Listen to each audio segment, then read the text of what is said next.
Ada juga sekarang paham itu, kalau sudah salam langsung pergi. Berdiri sholat sunnah, tapi tidak ada jadi memujuk. Hah? Ada? Wah, itu fatal itu. Semua salah. Hanya yang dia kerjakan itu yang benar. Yang lainnya bid'ah semua. Doa berjamaah bid'ah, zikir keras bid'ah, yasinan bid'ah, tapi baca yasin sunnah. Itu jadi masalah. Banyak sekarang itu, semua dibid'ahkan. Tapi tidak ada di sini ya. Ada. Oh, itu fatal itu. Ya. Semua dia ulama-ulama kita itu dianggap sesat. Saya cuma punya kunci, Pak. Tidak usah pakai dalil. Kalau kita bicara dalil, tidak mau terima.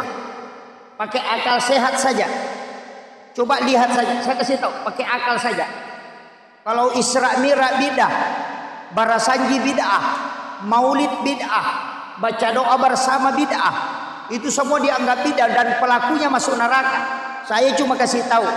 Guru Kiai Haji Muhammad Tahir Imam Lapio itu Maulid dan Isra Mi'raj juga membaca Barasanji, juga doa bersama. Guru Kiai Haji Abdul Rahman Ambo Dale keliling ceramah Maulid. Guru Kiai Haji As'ad Sengkang keliling ceramah Maulid. Semua ulama yang saya sebut namanya itu jadi wali. Guru Kiai Abdul Rahman Ambo Dale almarhum Lagafurlah itu waliullah. Guru Kiai Haji Muhammad Tahir Imam Lapio itu waliullah. Kalau Maulid, kemudian Barasanji, kemudian doa bersama, kemudian Isra Mi'raj bid'ah, sedangkan ulama ini lakukan, pasti tidak bisa jadi wali, karena dilaknat pasti. Kalau itu sesat. Tapi kenapa dia jadi wali? Berarti Maulid, Isra Mi'raj, doa bersama, Barasanji itu disukai oleh Allah dan Rasulnya, karena pelakunya diangkat menjadi wali. Tapi coba garek balik. Semua yang melarang Maulid, melarang Isra Mi'raj, adakah ulamanya jadi wali? Cari dulu.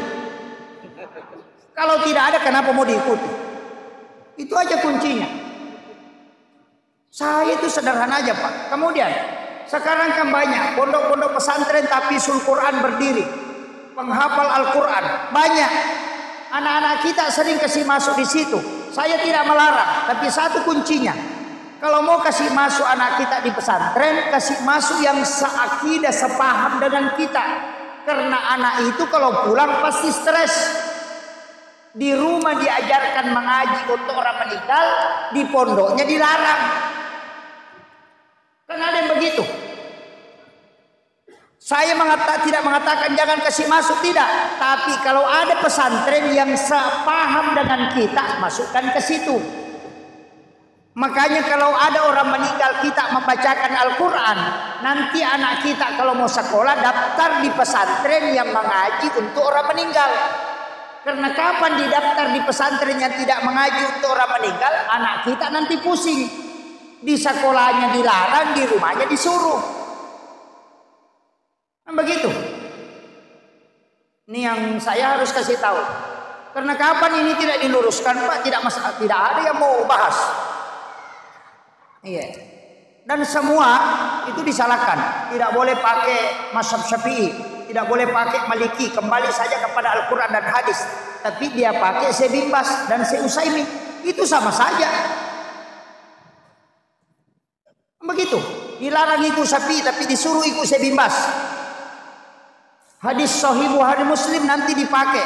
Dia katakan ikut saja Bukhari Muslim, tidak usah ikut Syafi'i. Itu orang terbalik otaknya, Pak. Bukhari Muslim itu mazhabnya Syafi'i. Coba, ini yang tapi tidak ada di sini, tidak ada.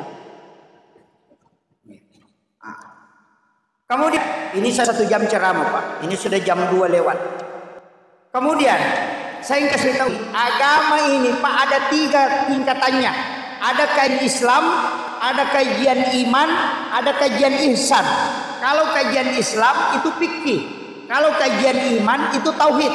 Kalau kajian ihsan itu tasawuf. Kalau fikih pasti berbeda pendapat. Kalau tauhid pasti berbeda. Kalau tasawuf itu pasti berbeda juga. Ini penting saya luruskan dulu ini supaya kita paham betul. Banyak orang Pak cuma satu pendapat. Tidak bisa. Allah yang mengatakan walisalika khalaqahum. Demikian aku ciptakan engkau tidak satu pendapat. Makanya Imam Syafi'i, Imam Malik, Abu Hanifah itu pasti berbeda pendapat. Karena itu mazhab fikih. Itu kajian Islam namanya hukum-hukum. Tapi ada ulamanya disebut fuqaha. Kalau naik satu tingkat ada namanya kajian tauhid. Itu kajian iman, itu akidah, teologi ilmunya. Ulamanya Mu'tazilah, Jabariyah, Qadariyah, Sunni dengan Syiah. Ini penting juga kita pahami. Sekarang saya kasih tahu. Kemarin ada ustaz itu viral di TV Pak. Sampai hari ini masih ada rekamannya. Dia mengatakan hormat kepada bendera merah putih itu musyrik. Dia terang-terangan sampaikan di TV itu bahwa hormat kepada bendera merah putih itu musyrik. Sungkaman dengan orang tua kalau menikah itu musyrik. Saya katakan ini orang tidak tahu mana kajian tauhid, mana kajian akhlak. Hormat ke bendera merah putih itu bukan tauhid, itu adab. Sungkaman ke orang tua itu bukan tauhid, itu bukan sujud menyembah, tapi sujud takzim namanya. Makanya kalau orang naikkan bendera kita hormat, itu menghormati pejuang yang meninggal karena memperjuangkan negara Republik Indonesia. Bukan hormat karena sujud di depan bendera, tidak. Ini yang banyak orang tidak tahu, sehingga dia mencampur-campur. Nah, itu namanya kajian tauhid, akidah. Banyak kan begini, mau tanya supaya kita tahu betul ini akidah.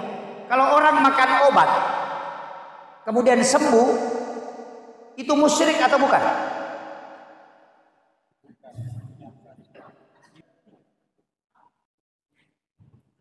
Coba.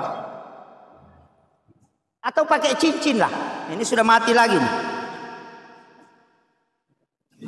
Satu. Atau pakai cincin. Biasa kan ada orang pakai permata toh. Nah bilang ini permata aku bagus sekali dipakai berdagang. Biasa dengar begitu. Oh makanya dipakai masa pesap padale asenya cicing malomo dale lolomo. Itu musyrik atau bukan? Hah? Musyrik. Jadi kalau meyakini bahwa ini batu bisa dipakai ini, itu musyrik. Bagaimana hukumnya yang minum obat Panadol kalau sakit kepala kemudian sembuh? Musyrik atau?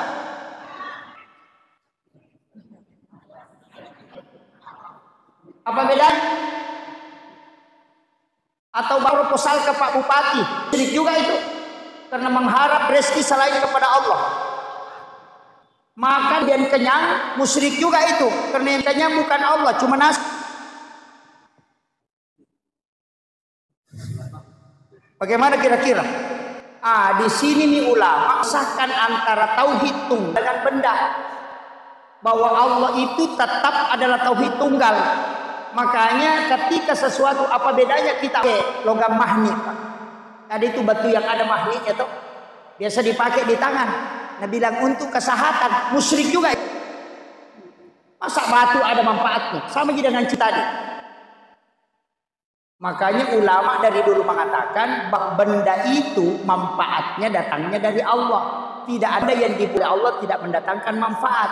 Jadi jatakan bendanya bermanfaat. Yang Allah yang memberikan. Kalau Allah cabut tidak ada gunanya.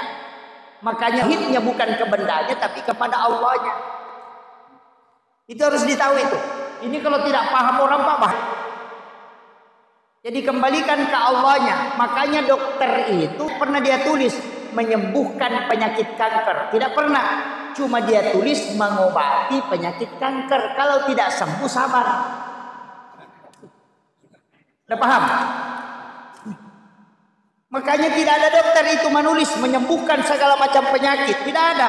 Yang dia tulis mengobati segala macam penyakit. Yang sembuhkan itu Allah, yang mengobati orangnya. Makanya kalau bapak datang ke dokter bayar 50 juta dan tidak sembuh, jangan marah. Karena dia memang bilang mengobati. Udah paham?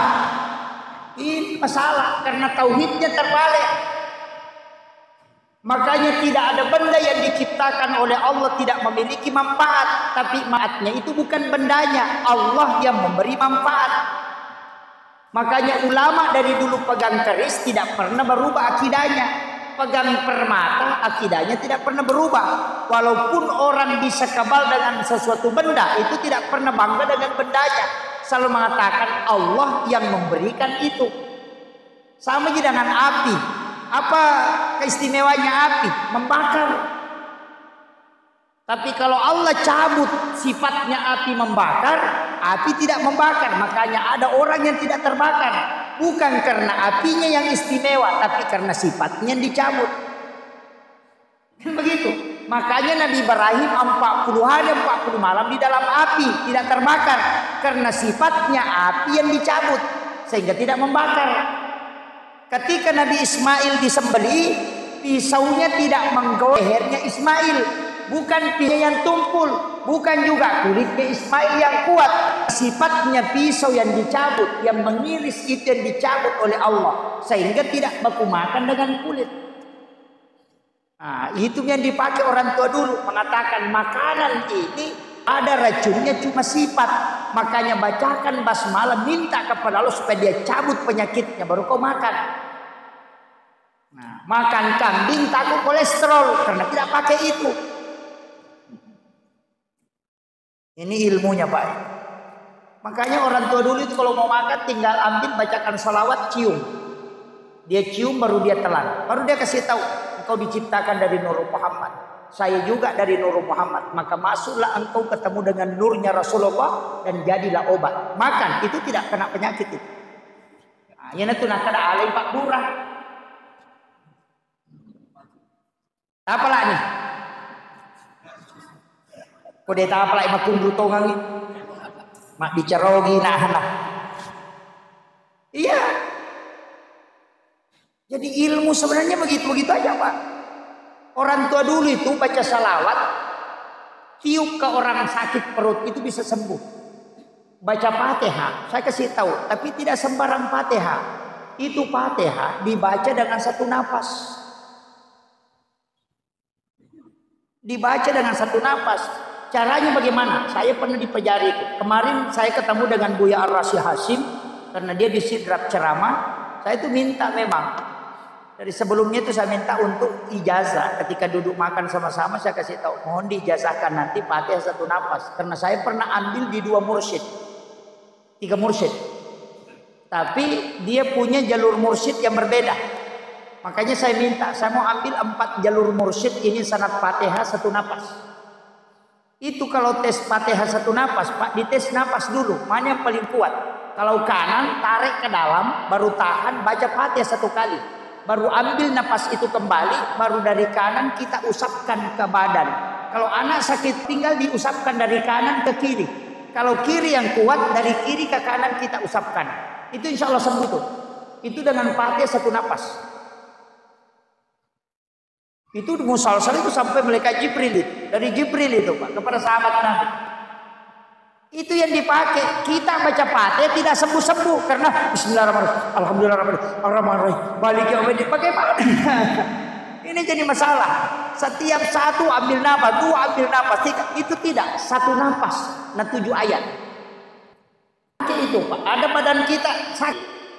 Ngilu ya baca itu baru tiup. Kalau ke napas kanan yang ya pakai hidung, tiup kemudian usapkan dari kanan. Itu. Tapi kalau untuk tulang obatnya sebenarnya ada. Alam Nasra dengan alam Tarakaifah. Kalau sholat sunat subuh, rakaat pertama baca alam Nasra, rakaat kedua baca alam Tarakaifah. Itu tidak kena penyakit tulang. Termasuk penyakit lutut dengan punggung itu tidak kena. Kalau ngilu-ngilu badan itu dalam ilmu hikmah Pak. Itu obatnya. Jadi alam Nasra dengan alam Tarakaifah. Cuma kalau di kitabnya Imamul Ghazali dalam kitab Bidayatun Nihaya, itu alam Nasra rakaat pertama li'ilafi Quraisyin, rakaat kedua ini untuk pejabat supaya tidak ada musuhmu yang bisa mencelakaimu. Kalau kita terjun ke politik, oh ini kan sekarang politik musim-musimnya toh. Iya, musim-musim politik sekarang. Saya Pak gampang aja. Tidak usah stres mana yang dipilih, gampang. Cukup sholat sunat istihara, minta petunjuk kepada Allah. Jangan dengarkan TV, jangan dengarkan Facebook, jangan dengarkan YouTube. YouTube itu semua makhluk. Kembali kepada Allah. Lakukan sholat sunat istihara, minta petunjuk mana yang terbaik, pasti dibukakan. Nanti dari kemudian pertanggungjawabannya jelas. Kau tidak ditanya karena kita sudah istihara. Tapi kalau melalui YouTube nanti ditanya lama itu. Makanya ulama dari dulu itu tidak pernah stres kalau memilih pemimpin. Walaupun nanti ada kriteria, cari yang agamanya bagus, yang punya sanad kepemimpinan. Karena orang yang punya sanad itu pasti jadi pemimpin, Pak. Kalau dia tidak punya sanad, nanti jadi penguasa. Itu kan makanya mengatakan cari yang punya sanad. Begitu. Kalau tapi saya yang paling pokok istihara. Bagaimana caranya? Ada istihara jalan pintas. Kita sholat sunnah 2 rakaat, ambil Al-Quran, kemudian buka pas di tengah-tengah. Kemudian hitung huruf sinnya dengan huruf ha. Huruf sin itu syar. Kemudian huruf ha itu khair. Makanya kalau banyak huruf sinnya daripada huruf ha-nya, jangan pilih. Tapi kalau banyak huruf ha-nya daripada huruf sinnya, maka itu yang kau pilih. Itu istihara jalan pintas, Pak. Itu ada di kitab hikmah. Jadi kalau kita kan sholat istihara biasa, bagaimana cara petunjuknya ini? Itu makanya ada ulama gandengkan istihara bis sholat dan istihara bil Quran. Ada yang melamar anak kita mau tahu apakah dia orang baik, pergi sholat sunnah 2 rakaat baru bukakan Al-Quran. Di 2 halaman itu hitung huruf sinnya dengan huruf ha. Itu sin itu tanda huruf syar. Kalau ha itu khair. Nah, makanya dihitung aja. Kalau sinnya banyak berarti tidak bagus. Kalau huruf ha-nya banyak berarti dia bagus. Kalau seimbang berarti jalan-jalan. Artinya sama aja tidak. Makanya kalau mau buka usaha, istiharakan begitu caranya. Itu saya sudah kasih ilmunya, Pak. Ini mahal ini. Kalau ini orang tahu ini ilmu mahal. Itu orang ngaji tasawuf sampai 4 tahun untung kalau dikasih. Saya kasih ilmu mahal ini. Kemudian yang terakhir, saya ingin kasih tahu bahwa kunci dalam kehidupan ini, Pak, satu ji. Kalau saya, kunci dalam kehidupan itu adalah yakin, berserah diri. Biarkan Allah yang mengatur. Cuma banyak orang pusing itu, Pak, karena dia yang mengatur kehidupan. Kita akan disuruh 2, berusaha dan berdoa. Untuk keputusan terakhir serahkan ke Allah. Kita biasa terbalik, belum berusaha langsung menghitung. Kan banyak orang begitu toh. Belum buka usaha nah hitung nih. Bila malaikat, bukan tugasmu itu, bos. Tugasmu kau berusaha dan berdoa. Untuk kesimpulan terakhir nanti Allah. Makanya kalau cari rezeki, Pak, jangan pakai akal terus. Selalu hitung begini nanti ini. Oh, jangan. Rezeki itu tidak pakai akal. Seandainya nanti ada akalnya orang baru dapat rezeki, sapi makan karena sapi tidak berakal. Coba. Makanya rezeki itu begitu. Akan ke Allah, berdoa. Cuma satu kuncinya. Jangan tinggalkan masjid sudah sholat subuh sebelum datang. Supaya tidak susah rezeki. Kalau ada orang tinggalkan masjid, Pak, masih gelap, itu susah dia cari rezeki. Yang kedua, kalau makan, jangan melangkahi makanan. Jangan melangkahi makanan kalau makan. Biasakan ada orang begitu. Ada ikan di depannya, di sana ada. Dia mau ngambil ayamnya jauh. Kayak eskavator tangannya. Oh, itu jangan. Orang yang mengambil makanan yang tidak saja, itu rezekinya orang yang nguruskan. Tapi orang yang mengambil makanan yang jauh, dia tidak akan datang rezekinya kecuali dia urus. Itu kunci. Makanya orang Todul bilang pamadi. Iya. Itu ilmu hikmah, Pak. Kan banyak orang makan itu kayak eskavator. Makanya orang Bugis pakai paki supaya bisa diputar. Itu hikmahnya. Sama di perempuan, kalau makan itu tidak boleh buka bibirnya kalau mengunyah. Kalau menyuap dia buka, tapi kalau mengunyah jangan. Dia tutup bibirnya, rahangnya yang bergerak. Makanya begini. Janganlah. Itu tidak boleh. Supaya apa? Suaminya pengantin baru setiap malam. Itu kuncinya. Sudah. Kalau tidak, Pak, itu bibir perempuan yang di atas, kalau yang di bawah juga rapat. Betul. Kalau masih tidak paham, tunggu betul itu. Itu ilmu hikmah. Makanya di hikmah larangannya pemali. Jadi kalau ada bilang pemali pasti ilmu hikmah. Kalau ada yang bilang makruh haram berarti ilmu fikih. Makanya itu ilmu. Jadi kalau ada bilang pemali pasti hikmah itu. Bukan hukum. Orang yang melanggarnya tidak berdosa. Cuma dampaknya lari ke kehidupan dunianya. Nah, itu makanya orang tua bilang pemali sandar di daun pintu. Pemali menjadikan pakaian sebagai lap. Jangan kasih bermalam cucian di luar rumah. Itu semua karena mempengaruhi rezekimu. Itu disebut pemali. Sudah cukup Pak. Ini sudah 1 jam setengah. Akhirul kalam. Wallahul muwaffiq ila aqwamit thariq. Assalamualaikum warahmatullahi wabarakatuh.